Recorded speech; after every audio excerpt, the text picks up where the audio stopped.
Welcome back to our program. I'm continuing to chat here with Christina Ranjan, who makes a very fascinating guest indeed. Before we went for the break, you talked about a clay studio, and I just wondered what that meant, or what's it all about? It's a place exclusively for clay where you'll be learning different types of clay from different parts of the globe. To start with, about 5 to 6 types of clay, right? We are bringing in clay from Bangkok, then from the United States. So different types of clay from different parts of the world. Yes, but different types of clay from other countries is also expensive. So do you see that people will come and pay good money for something that maybe is very good, Christina? Could be expensive, don't you think? Yes, it is expensive. Any art is expensive if you want to learn it in the right way. So if you like the output of the flowers and everything, the jewelry or whatever we are making, so definitely people are ready to learn it from the right person, in the right structured manner where we don't hide techniques. Right. Is there a market for handmade products in our country? I personally love anything that's handmade, but is there actually a market? Does a market exist?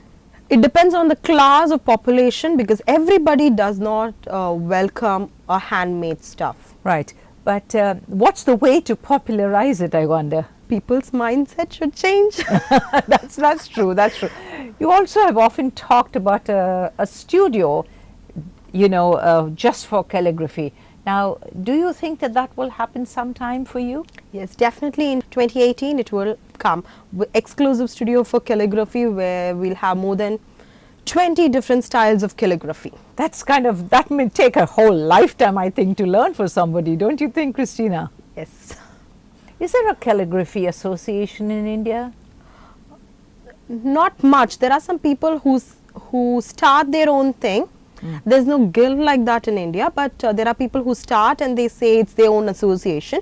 But there is always a misconception between calligraphy, handwriting and typography. So now you tell me in that case exactly what you mean by that difference between these three things. Calligraphy is the art of beautiful writing or the letters. Typography adds on more structure to it, like the fonts, how the fonts are being formed and everything. Handwriting is the way we write it. Right. Depending on this, if you have a very good handwriting, doesn't mean you can write calligraphy. If you have a very worse handwriting, doesn't mean you cannot learn calligraphy. Doesn't mean you're going to be bad at it. Yes, so you can do anything you want. So you have to just learn the principles of how it is being written. Right. This leads me to a very important point.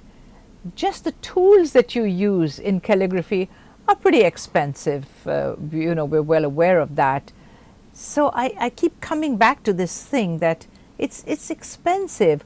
What's going to be the end result? Where am I going to be able to use it to make use of, what I'm learning? So the first thing, it's a stress buster. Then I agree with that. Yes, it's a stress buster. Yes. And it has the own therapeutic value for it, as we discussed. And followed by that, you can make your own handmade things. You can make gift wrappers out of it. You can make cards. You can make cupcake toppers. You can write certificates. We still write a lot of certificates with calligraphy. So a lot of things are there. Poster making, chart making for school children, a lot of things are there. Right.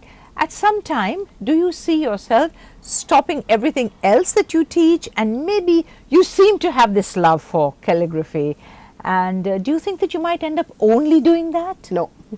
Really? I love calligraphy, but I also want to do a lot of other arts and crafts. But the thing which is dear to my heart is always calligraphy. Right. You're unmarried at the moment. Do you see yourself maybe 5 years down the road coming back into the studio and saying, well, I'm married and I've got 2 kids, and guess what? I'm still teaching calligraphy. Will you still be doing that? Yes, I will be doing it. Will you think you have the time to do that? I will allot my time in such a way even though I get married.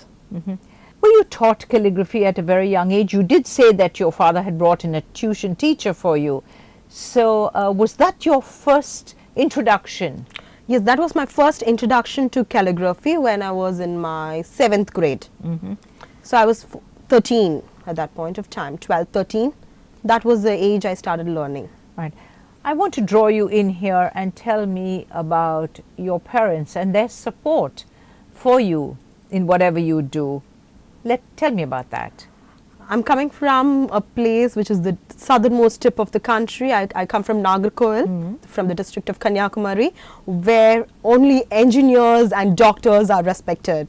But I strongly believe life is beyond engineering and doctor. If you want to become an engineer or doctor, that's your wish. I don't think it's a force, and I'm coming from a family where everybody is an engineer. Most of them are engineers, most of them are very well read. So they forced me into engineering, and I said no, but only my parents have stood for me and said do whatever you want as far as you flourish in it. That's it. That's a wonderful way when you think about parents. Have you found that they were skeptical about you, you know, just your extended family? What's this girl doing, writing all kinds of funny things? And even now they think about it. Even though I land up in papers every now and then, they still do. Yes, they still are not able to accept what I'm doing. But I don't care about it. They say, how am I going to get married? How am I don't think what has calligraphy has to do with marriage, but they always say that I cannot do this because I'm not an engineer. So what? My question is, you are doing your own field well. You cannot do my role better than me, and I cannot do yours. Right. That's my point. Right. As you've gone along, Christina, do you find that there is an increased level of respect for what you are doing?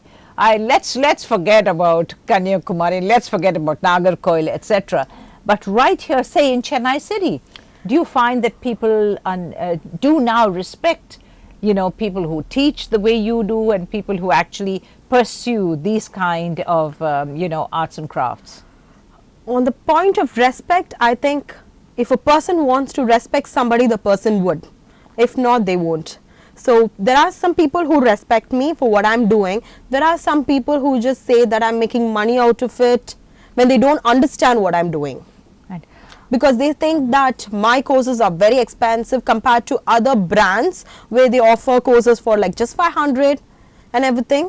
But how much does your course cost? There are some courses, right, starting from 2000 we have it, but the materials that we use are from different parts of the world. We are using the original products. Right. You in fact supply the materials when Yes. when you have students. Most of my courses will have a material kit, a very customized kit for every student that we provide.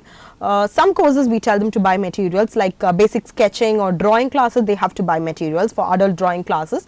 But other than that, right from my calligraphy to my clay, everything, we provide all the materials. Right. And I also give my supplier list also for them. Okay, right. So the supplier also benefits, I suppose, Yes. right? What about the other stuff that you teach? I mean, I've seen these beautiful cushion covers that you do and things like that. And we see a lot of people interested in that kind of handwork. Do you think that's nice? You like doing that? Yes, it is nice because I learned my hand embroidery and my cushions and all stitching from my grandmother was doing Okay. it. Uh-huh. So I like doing it, and then there are some people who say it's nice, they want to buy it, but I don't sell any of these items actually, I only teach. I know, I've noticed that. Well, anyway, Christina, look, it's been absolutely fascinating to talk to you. I want to say thank you so much for coming into our studio today. It's been a real pleasure, and I think you really are, like I said in the beginning, a really fascinating young lady. Well, there you have it. That's all we have time for here on this program. But don't forget to keep joining us as I begin to talk in the studio to different people, to people who are fascinating, people who are interesting, and always, but always, people who have a story to tell. You take care. Bye for now.